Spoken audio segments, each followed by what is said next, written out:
Our journey begins in the vast universe, home to one extraordinary planet. On this small blue world, in the time it takes you to blink, an invisible flash of energy, equal to what our sun produces in 3 full days, tears across billions of light years of empty space and strikes Earth. It happens thousands of times every single day, yet for years, we had no idea it was even occurring. Welcome back to the channel. Today, fast radio bursts. The story begins in 2007 when astronomer Duncan Lorimer and his student David Narkovich were digging through archived data recorded in 2001 by Australia's Parkes Radio Telescope. They spotted an anomaly, a single ultra-intense spike in radio waves lasting just 5 milliseconds. It became known as the Lorimer burst. Now, why did this short burst cause such a stir? Because of a phenomenon called dispersion. As radio waves travel through space, they pass through free electrons in intergalactic plasma. High-frequency waves pass through faster, while lower frequencies get slowed down. By measuring this delay, scientists calculated that the source wasn't in our galaxy. It was billions of light years away. To produce that much energy across such vast distances, whatever created the FRB had to be absurdly compact and mind-bogglingly energetic. Enter the prime suspect, magnetars.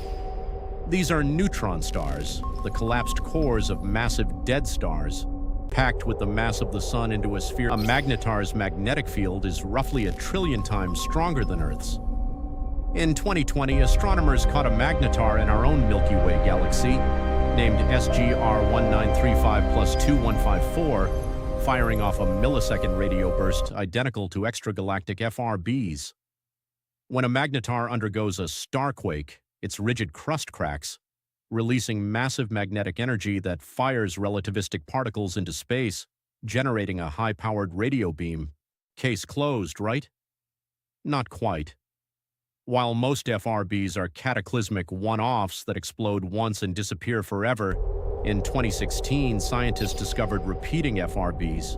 Some repeaters even burst in strict periodic cycles, like FRB 180916, which turns on for 4 days and then goes silent for 12 days in a clockwork 16-day cycle. This suggests some FRBs might come from binary systems, like a magnetar orbiting a massive star or a supermassive black hole, where dust and orbital mechanics modulate the beam. What generates a signal so powerful it can cross half the observable universe in a millisecond? Are they dying stars, cosmic collisions, or something even stranger? Let's dive in.